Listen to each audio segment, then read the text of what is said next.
Hi viewers, అందరికీ నమస్తే guys. India versus Sri Lanka test series అయితే ముగిసిన నేపథ్యంలో ఆల్ పీసీటీస్ ఎలా ఉన్నాయి అనేది మనం ఒక్కసారి లెక్కేద్దాం. ఆస్ట్రేలియా ఫస్ట్ ప్లేస్లో ఉంది 80.00. సెకండ్ ప్లేస్లో సౌత్ ఆఫ్రికా 75.0 అండ్ థర్డ్ ప్లేస్లో న్యూజిలాండ్ 72.22 పీసీటీతో ఉంది. అండ్ నెక్స్ట్ ఫోర్త్ ప్లేస్లో బంగ్లాదేశ్ 56గా ఉంది. ఆ తర్వాత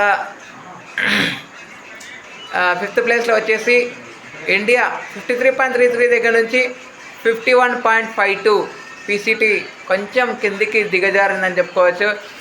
ఎందుకంటే కీలకమైన 8 పాయింట్స్ కూడా వాళ్ళు కోల్పోవాల్సి వచ్చింది టీమిండియా.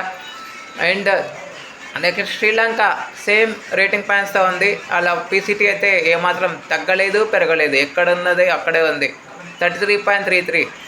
నెక్స్ట్ ఇంగ్లాండ్ 7th ప్లేస్లో 29.76గా ఉంది. నెక్స్ట్ 8th ప్లేస్లో ఉన్నది మాత్రం West Indies 20.83 and the final Pakistan 19.05 పీసీటీతో కలిగి ఉంది. సో ఇప్పుడు తాజాగా నమోదైన పీసీటీ ఇండియాది జస్ట్ కిందకి ఒక చిన్న ఇంచు మాత్రమే తగ్గిందని చెప్పుకోవచ్చు. సో ఈ టెస్ట్ సిరీస్ని డ్రా చేసుకోవడం వల్ల టీమిండియా డబ్ల్యూటీసీ ఫైనల్కి వెళ్ళాలి అన్న మార్గాలు ఏదైతే ఉన్నాయో కాస్త సంక్లిష్టంగా మారే అవకాశాలు లేకపోలేదు. ఎందుకంటే ఇక్కడ నుంచి ప్రతి మ్యాచ్ గెలుస్తూనే మనం వరల్డ్ టెస్ట్ ఛాంపియన్షిప్ ఫైనల్కి అయితే వెళ్తాము, లేదంటే చాలా కష్టం. ఎందుకంటే న్యూజిలాండ్తో 2 out of 2 మ్యాచెస్ గెలవాలి. ఆస్ట్రేలియాతో 5లో కనీసం మనం 4 గెలిచినా చాలు, ఈజీగా వెళ్ళిపోవచ్చు.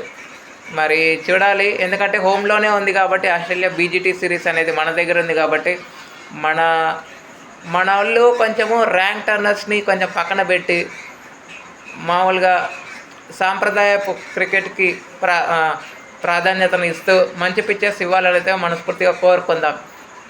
Okay friends, thank you. ఇలాంటి అప్డేట్స్ కోసం ఛానల్ని సబ్స్క్రైబ్ చేయాలి, కమెంట్ చేయండి. మరొక అప్డేట్తో మేము ఉంటాను ఫ్రెండ్స్. అంతవరకు సెలవు, నమస్కారం.